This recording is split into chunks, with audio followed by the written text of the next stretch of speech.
News Pares, mahaba din, Mabs, at naayos ni BBM, hindi matutuwa ang mga Duterte rito.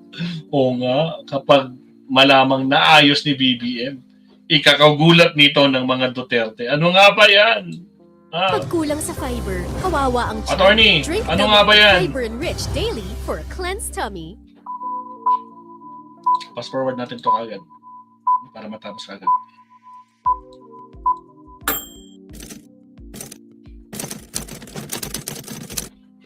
Yan.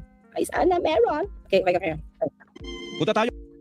Off-screen. Left and right. Alagato Sala J, good morning. Kumusta mga kababayan natin? Okay na. Kumusta mga motorista? Kumusta mga naglalakad? Bakit mo ba Mga sasakyan na tumirik, may mga ilan na nagtangka na tumawid pero napilitan na magbalikan habang yung iba naman ay talagang hindi Parang alam ko na to, na natuluyan na baybayin itong bahagi ng Araneta Avenue. Pero Yun, Araneta Avenue. Mga oras na to, Kuyang Belo, kung kaninang mga pasado alas 2 ng madaling araw ay nagsimulang tumaas ang tubig dito dahil sa lakas ng mga pagulan. Sa mga oras na ito, unti-unti nang kumuhupa ang tubig dito sa bahagi ng Araneta Avenue. Mula nang dumating tayo dito pasado alas 5 ng umaga, Kuyang Belo, yung kinatatayuan natin kung ang kanina ang binabanggit sa atin ng mga residente, lampas tuhod ang kinalalagyan natin. Pero sa ngayon, tuloy-tuloy na kumuhupa ang tubig. Halos sa patanggal na dito sa kinalalagyan natin.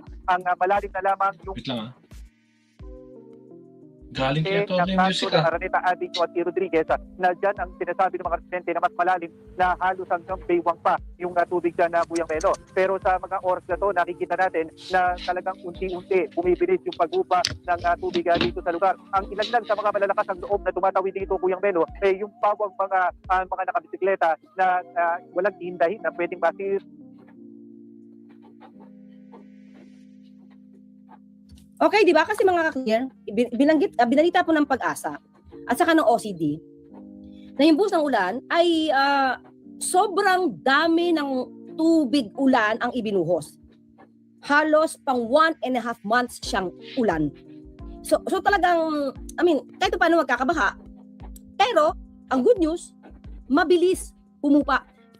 Problema yan mga ka-clear, yung G. Araneta Avenue.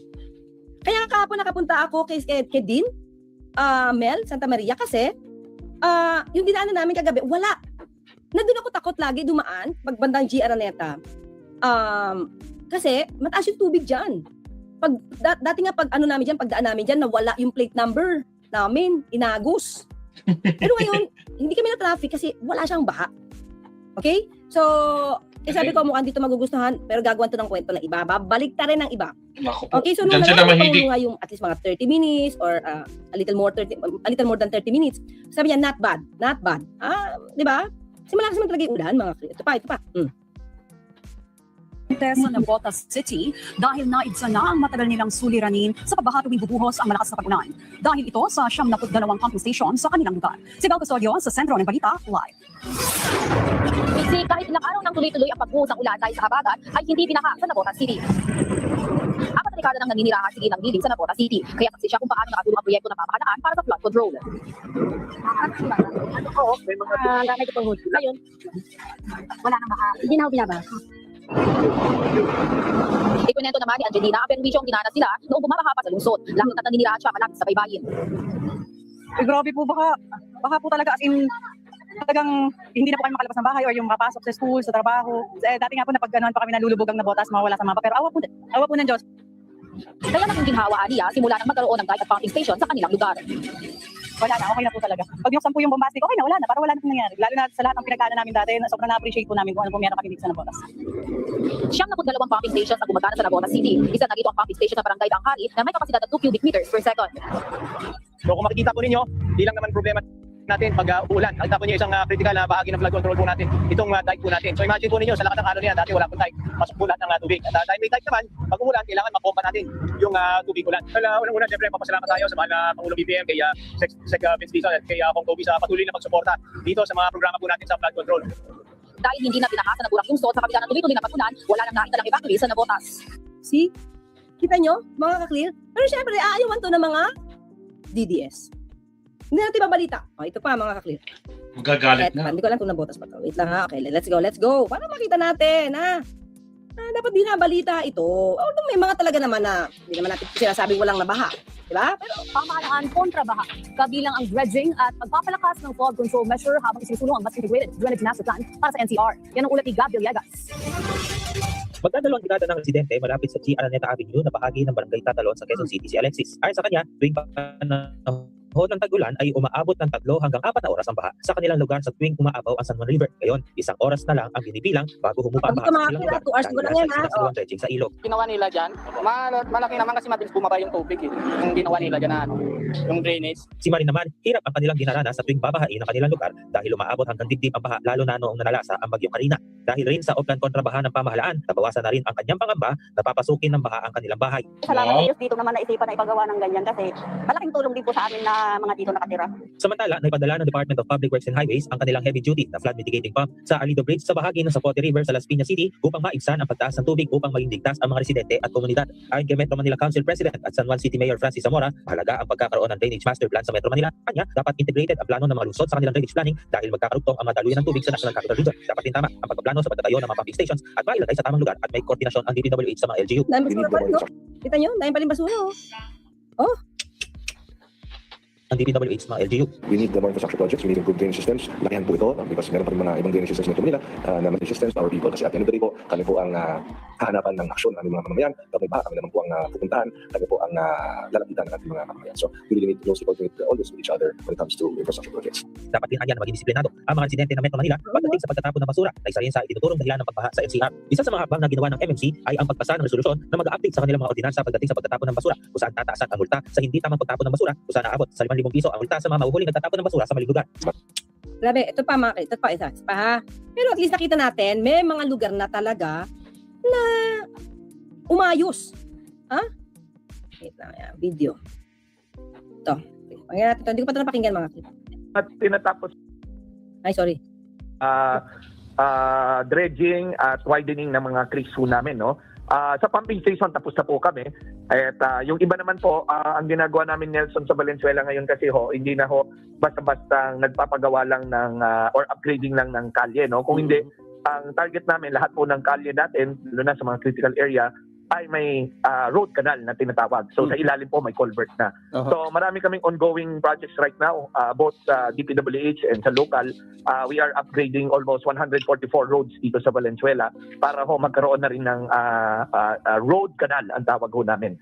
Para preparasyon na sa baha may dadaanan ng tubig sa ilalim. Opo, as we speak po, meron pang mga nakalubog sa baha na mga bahay. Wala pong nakalubog po sa baha sa Valenzuela po na bahay. So ang mga iba po ay nasa sa kalye lang po ang mga tubig sa mga looban at ang iba ay pangsamantala lang nag-evacuate as preemptive po natin. Bagay yung nabanggit niyo po MacArthur Highway, national government po may project doon, Mayor? Opo, national government po. Meron naman tayong mga ayuda sa ating mga kababayan na kinakailangan magpalipas sa labas ng kanilang bahay, Mayor. Well, kung sila po yung nasa evacuation center, ay patuloy po ang lokal na pamahalaan in providing po yung makakain nila, breakfast, lunch, dinner. At nag-release na rin po kami ng disaster kits namin. No? Yung disaster kits, kompleto po yan. Merong mga t-shirt, katabitan, chinelas, underwear. Diba? So in other words, mga kriket, magtulong-tulungan lang. Magtulong-tulungan lang. Kasi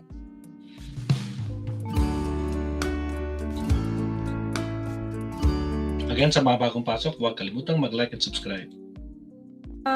yung mga nakukunan siguro ng mga news ay yung pa-start nung pagdagsa, pagbuhos ng tubig, ulan, na hindi na nahintay yung di ba? Yung hupa. Kasi yung ibang mga media outlets, nakunan pa nila yung paghupa.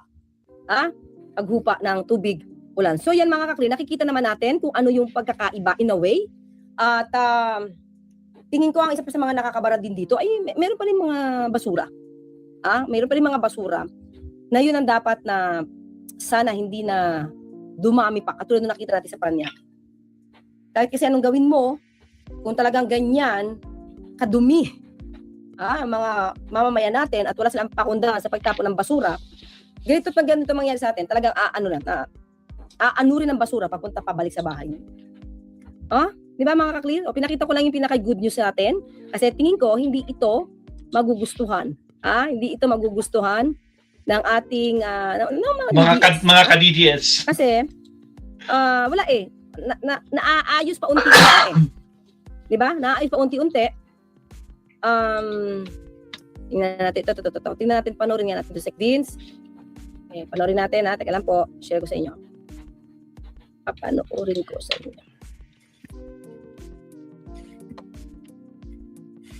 Ay, sayang. Oops. Sorry, teka lang po. Yun. Ayaw. Teka lang, nahihirapan ako.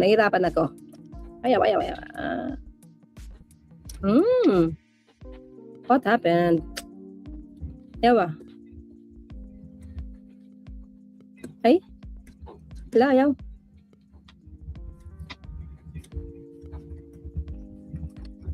Oh, yo. Hirapan ako. Ito, tutin natin na.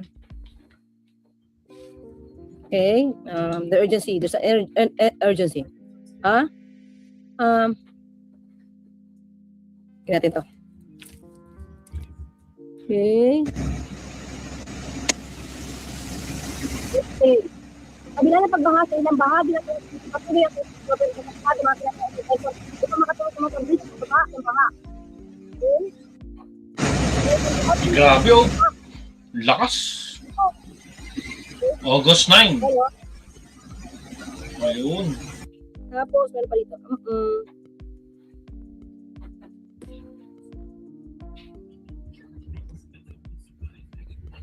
Kaya lang po, basa isang Okay. So anyway, mga kli, kailangan pa talaga ng puspusang pagtatrabaho dito, mga kli. Pasay, so only gutter level. Tingnan nga natin ito.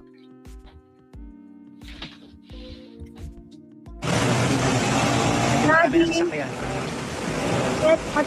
Kanina, alas lang makadaan dyan. Apo, sa may City Hall po ito. Kayo din po, ingat po kayo dyan.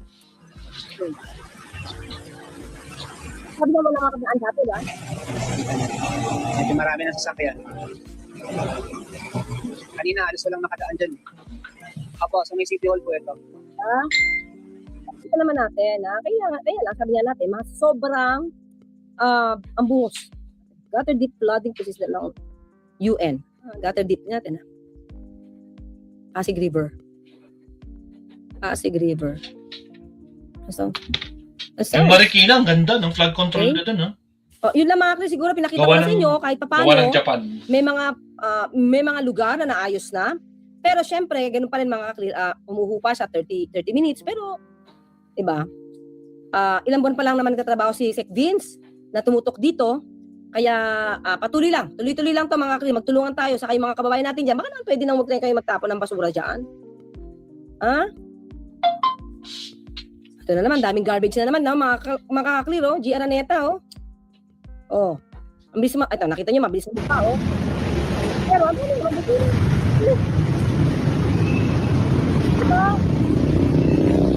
Nakakakos talaga yan ng pagbara. Kaya nga siguro, tumagal pa ito ng 30 minutes kasi ang daming basura, oh.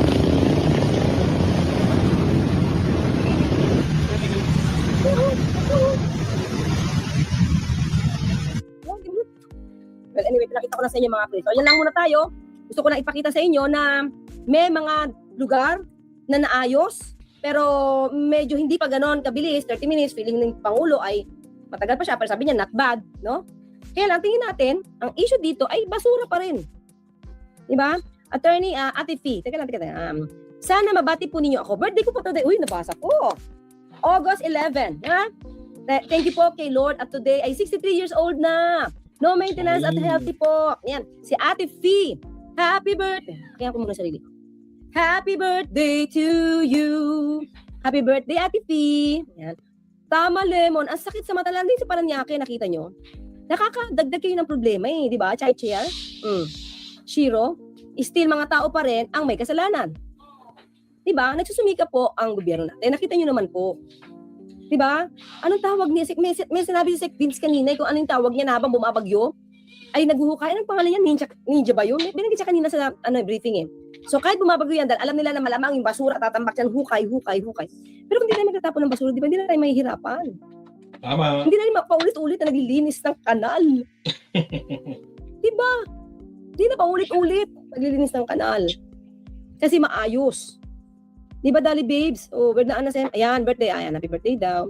DJ Byron. O, paano yan, ma? Pinakita ko sa inyo, mga clear. Pinakita ko sa inyo kung paano talaga nagtatrabaho. Pero, 6 months, 8 months, 8 months, tuloy-tuloy pa rin po. Sana, sa akin sana lang, mas earlier nakita ng Pangulo yung sobrang ganid ng ibang nasa mga sa DPWH.